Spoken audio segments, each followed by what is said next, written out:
예수님. 요즘 계속 루카복음을 우리가 읽고 있는데 오늘 복음은 경고라고 말하면 그럴까? 경계하라는 것과 위로를 주시는 두 가지가 동시에 있어요. 경계할 것. 경고는 좀 문제가 있어요. 경계하라. 이게 말이 굉장히 중요해요. 그죠? 경계하라 하는 것과 위로 주시는 말씀이 같이 섞여 있는데, 오늘 먼저 경계할 것을 제자들에게 말씀하시는 것은 바리사이들의 누룩, 곧 위선을 조심하라는 것은 이제 경계하라는 거죠. 그럼 바리사이 누룩이 뭐냐? 위선이라고 했는데 바리사이는요, 자기 위선한다고 생각하지 않아요. 그러니까 이런 표현에서 우리는 바리사이가 왜 위선적인 모습으로 드러날까? 그 사람들은 위선한다고 생각하지 않거든요. 우리도 마찬가지야. 저 사람은 너무 그래. 그러면 그 사람은 내가 그렇게 보는 거예요.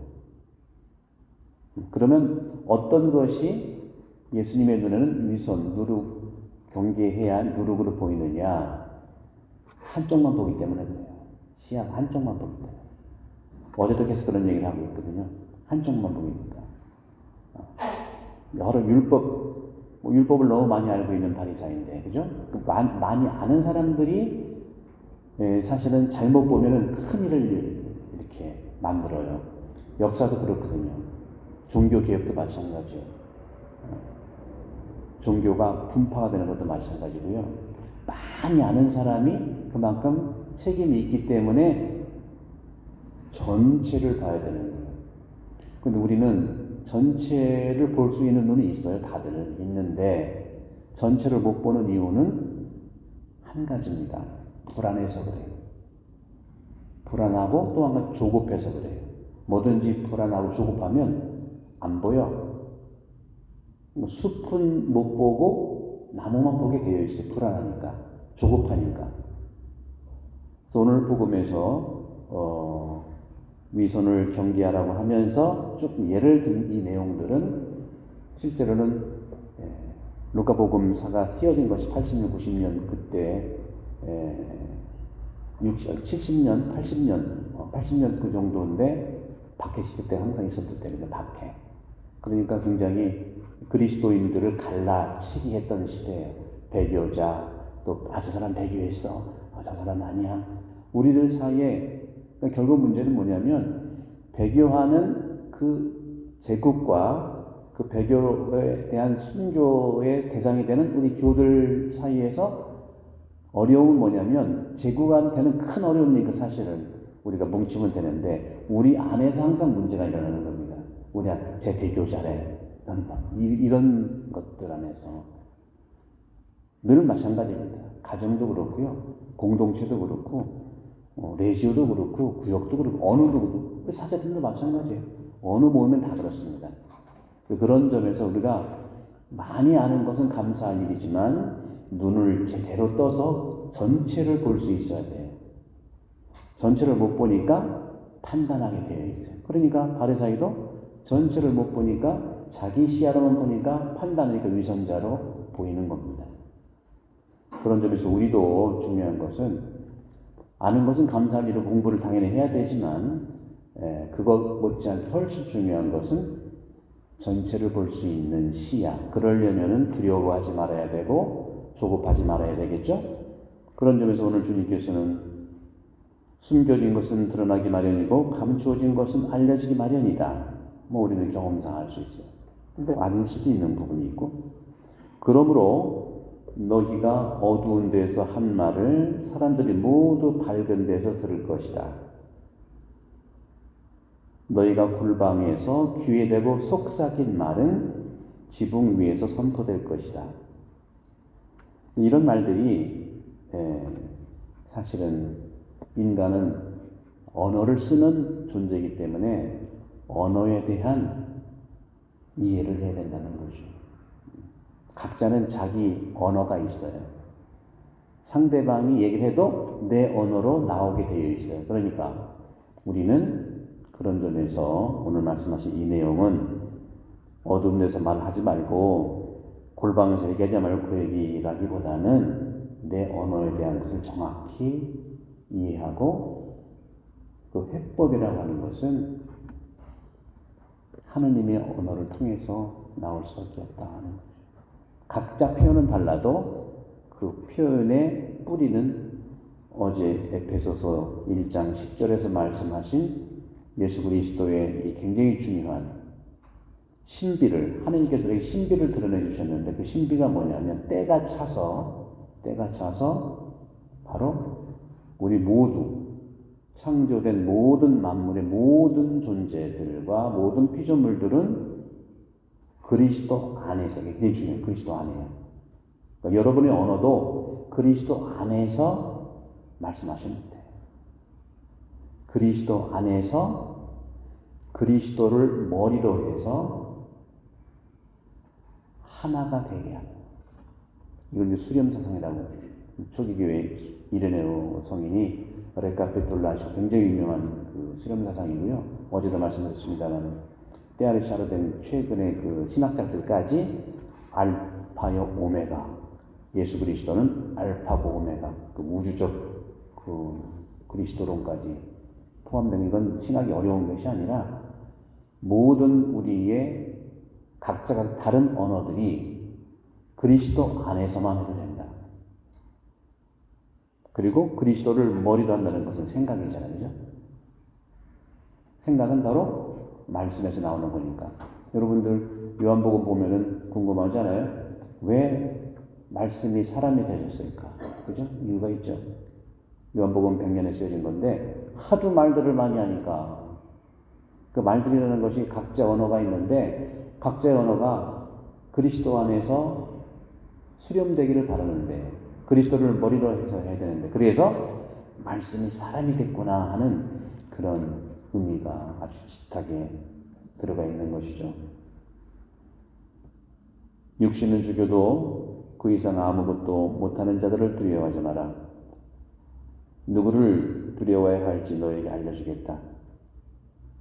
육신을 죽인 다음 지옥에 던지는 권한을 가진 분을 두려워하라.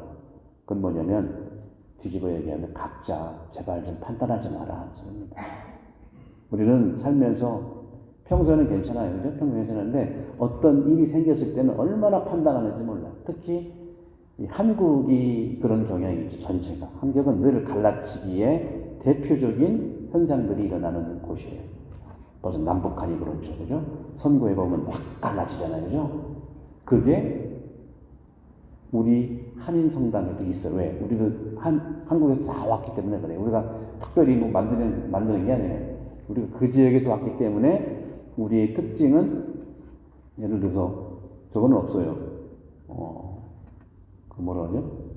그 편가르기가 아니라 그 로마에 가면 로마법을 따라야 되는데 그 지역의 특성 그 부분에서 형성된 그러니까 충청도로 가고 경상도로 가고 전라도로 가면은 그쪽에 특색이 있으니까 딴 사람이 가면은 그걸 배워야 되잖아요.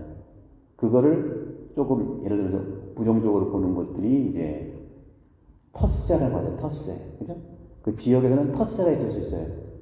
근데 그건 긍정적으로 볼 필요가 있다고 하는데 한국 전체로 보면은 많은 분야에서 갈라치기. 서로 갈라지는 남북, 뭐 남녀, 뭐 여러 가지. 우리도 환경이 다 한국에서 오셨기 때문에 그런 성향이 있어요. 그런 성향은 뭐냐면 보통 때는 괜찮은데 어떤 일이 생기면은 저 사람 내 편이야? 우리 편이야? 적과 악으로 갈라지는 경향이 있다는 거예요. 여기서 지옥이라고 하는 말은요, 게헨놈이라고 하는 건데 흰 놈의 언덕인데 쓰레기장을 얘기하는 겁니다. 쓰레기장에 여기 보게 되면 육신을 죽인 다음 지옥에 던지는 고난을 가지고 두려워하라. 우리는 아무도 지옥에 가라고 말할 수가 없죠. 이건 뭐냐면 판단하지 말라는 걸 얘기해요. 어떤 일이 벌어졌을 때도 판단을 내려놓을 때 그리스도 머리로 다 해결이 될 수 있어요. 우리는 재판관도 아니고 검사도 아니고 변호사도 아니죠. 믿는 사람들 사이에 있는 거고 또 우리 큰 공동체로 보는 한인 사회에서도 마찬가지고요. 그런 점들에서 주님이 말씀하시는 것은 고난을 가진 분을 두려워하라는 것은 하느님을 두려워하고 모든 분들에게 눈치 보지 말라는 거예요. 근데 우리는 반대 경향이 많아요. 눈치들이 많이 있죠. 눈치는 나쁜 게 아니죠. 감성 지성인데 굉장히 그런 부분들. 근데 그런 부분들이 우리에게 두려움을 주게 하고 어려움을 주게 하니까 숲을 못 보는 거예요. 그러니까 어떻게 방어하니까 내 것만 보게 돼 있어요. 그래서 주님이 말씀을 하십니다. 내가 너희에게 말한다. 바로 그분을 두려워하라. 하느님을 두려워하고 두려움을 내려놓는다면 큰 숲을 볼 수 있는데 그것 중에 하나가 입장을 바꿔놓고도 생각할 수도 있고 팩트를 볼 수도 있고 하지만 우리 인간은 감정의 동물이기 때문에 아무리 맞는 말이라 하더라도 감정이 틀려지면 싫은 거예요. 그래서 이 언어보다 훨씬 더 중요한 게 뭐냐면 맞냐 틀리냐는 그런 언어보다 훨씬 중요한 것은요 바로 공감하는 거예요. 아 그렇구나. 뭐 이거 재밌는 얘기지만 가수 중에 지금까지 노래 한 곡으로 평생 재밌게 사는 사람이 누구죠? 김은국의 호랑나비요. 그분은 그 노래 하나야 평생 살아 그걸로. 그분은 왜 그런 줄 아세요? 노래도 노래지만 맨날 나오면 이게 굉장히 머리 좋은 사람입니다. 여러분들 딴 뜻이 아니에요. 공감 능력이 뛰어난 하나로 평생 살잖아.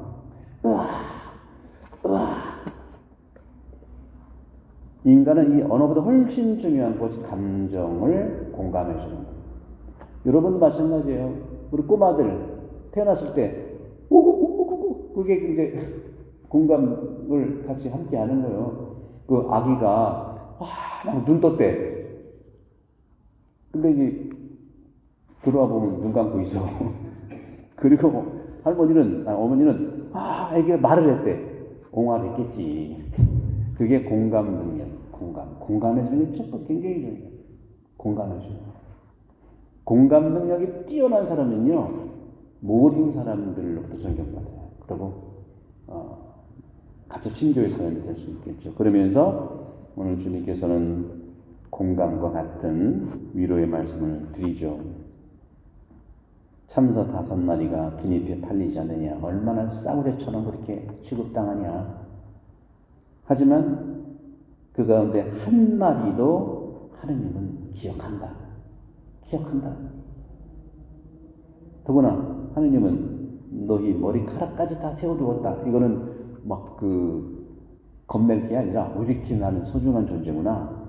두려워하지 마라. 너희는 수많은 참새보다 더 귀하다. 두려워하지 마십시오. 그러면 전체를 볼 수 있습니다. 두려워하지 마십시오. 그러면 우리가 함께 그리스도 안에서 그리스도를 머리로 해서 우리가 하나가 될 수 있다는 그 계획이 바로 하느님의 신비를 바울을 통해서 우리에게 보내주셨고 그것이 오늘 제1독서에서도 계속해서 말씀하시는 거죠. 우리가 하나님의 소유라는 거예요. 그러니까 판단 중지해야 돼. 판단은 오직 하느님만 하셔야 돼. 예수님도 판단하지 않으셨잖아요. 종말 때 하신다고 그랬죠. 근데 내가 뭔데? 나는 검사도 아니고 판사도 아니고 아무것도 아닌데 오직 사랑하는 사람인데 사랑하는 사이에 틈이 생길 수 있어요. 언제나 항상 좋을 수 없죠. 그때 공감해주고 하면 일도 안 될 일도 잘 넘어갈 수가 있다. 특히 우리 본당처럼 큰 본당은 공감 능력이 모든 분들을 미사에도 나올 수도 있고 또 함께 기도할 수도 있고 친밀감이 생기고 그 친밀감이 바로 예수님을 받아들일 수 있는 성령께 받은 선물이라고 생각을 합니다.